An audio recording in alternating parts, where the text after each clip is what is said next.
Welcome to Monte Carlo, the normally sunny millionaire's paradise here on the Mediterranean coast. I say normally sunny, but today, on this Sunday in June, the weather has been absolutely atrocious since dawn. Thick rain clouds sweeping over the Principality. The tops of the skyscrapers of luxury flats and hotels are out of sight in the mist. The yachts are bobbing uneasily up and down on a swell in the harbour, and it looks as though the rain is here to stay. The track, the 2-mile twisting, bumpy circuit, the tightest and most glamorous in the Grand Prix calendar, is very wet and very treacherous. And the 20-car field for this round 6 of the 1984 World Championship now assembling as the huge crowd of spectators wait patiently under their umbrellas, under their Macintoshes. And we've got a delayed start for an extraordinary reason. In the tunnel, the track is dry.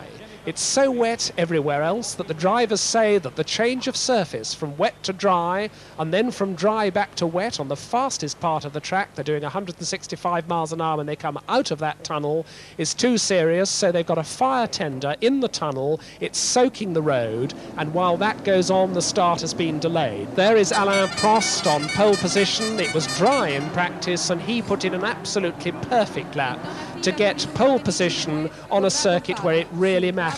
Nigel Mansell, second quickest in the Lotus. He's very pleased also to be at the front, because overtaking is so difficult on this tight Monte Carlo circuit that if you can start at the front, you've got a good chance of staying there. There is René Arnoux, third quickest in the Ferrari, and currently lying equal third in the World Championship.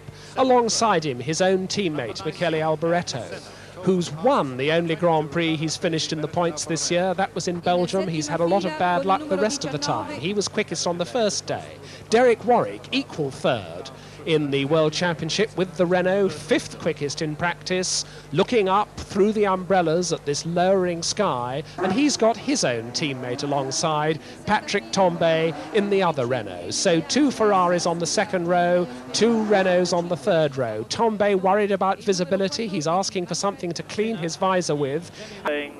The big advantage for us today, apart from the fact that we think we've got the best car and the best drivers in Prost and Lauda, is that Alain Prost, as you see the grid coming up, is in pole position, which means to say that he will have a clear track. All the others will have to endeavour to see through a solid ball of spray, and going up the hill, as Keke Rosberg has said, with 1 minute to go, is very, very difficult indeed.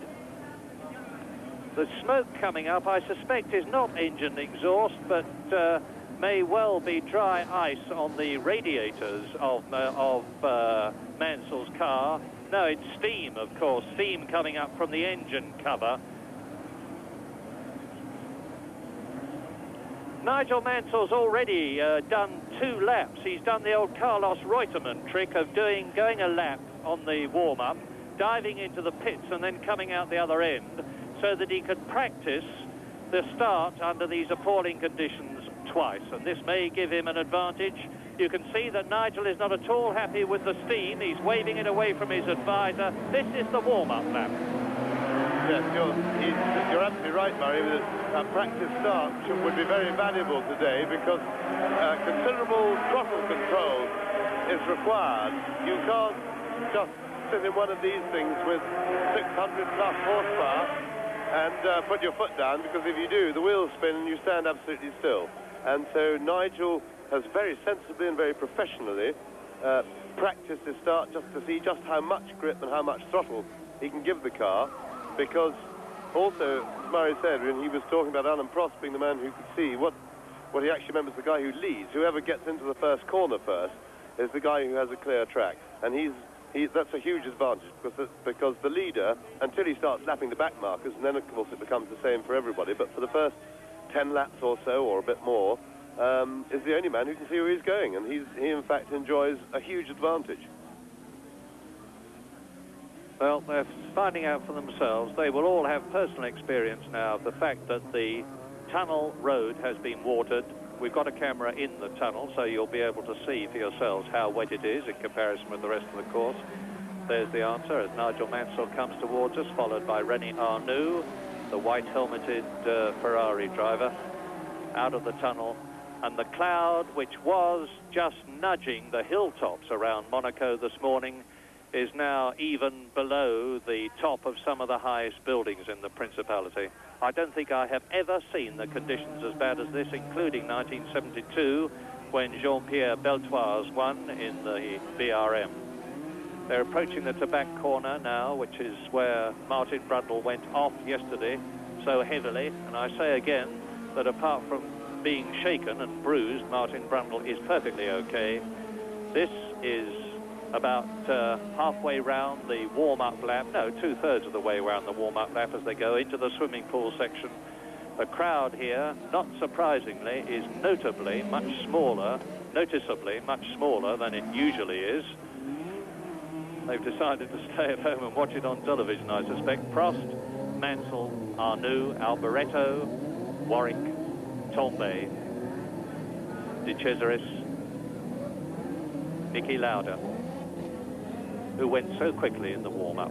Nelson Piquet only 9th on the grid. Keke Rosberg there, 10th. De Angelis, Manfred Winkelhock, Ayrton Senna, Riccardo Patrese, Corrado Fabi, because he is taking the place of his brother Teo, normally drives in the Brabham team as number 2. And we're off now shortly for a 2-hour Monaco Grand Prix.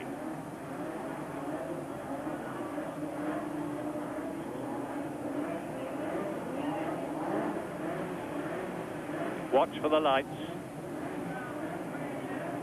Between 4 and 7 seconds after the red will come the green.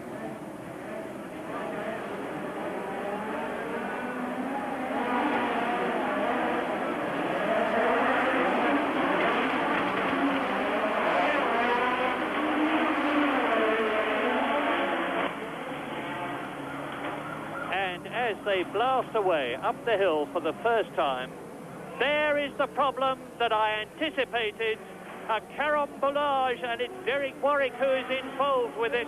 It is Elio De Angelis and Patrick Tombay, both Renaults in trouble, and Riccardo Patrese, and Warwick has obviously bashed his left leg, whereas in the French Grand Prix it was his right leg. Disaster for the Renault team right at the start of the race. Now they have cranes here, they'll try and winch them out of the way. Alain Prost, after a superb start, has got away in the lead. It's Nigel Mansell second, the 2 Ferraris third and fourth.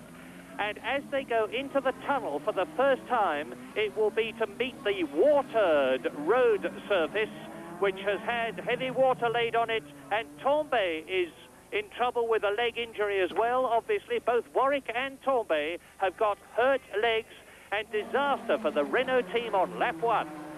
Yes, what a terrible tragedy for the Renault team in what to them is a home Grand Prix, and really sad because they've had their trials and tribulations this year. Prost leading here, Mansell going beautifully. Prost made a wonderful start. He got the grip just right, moved the car off the line, and the important thing is to get it moving.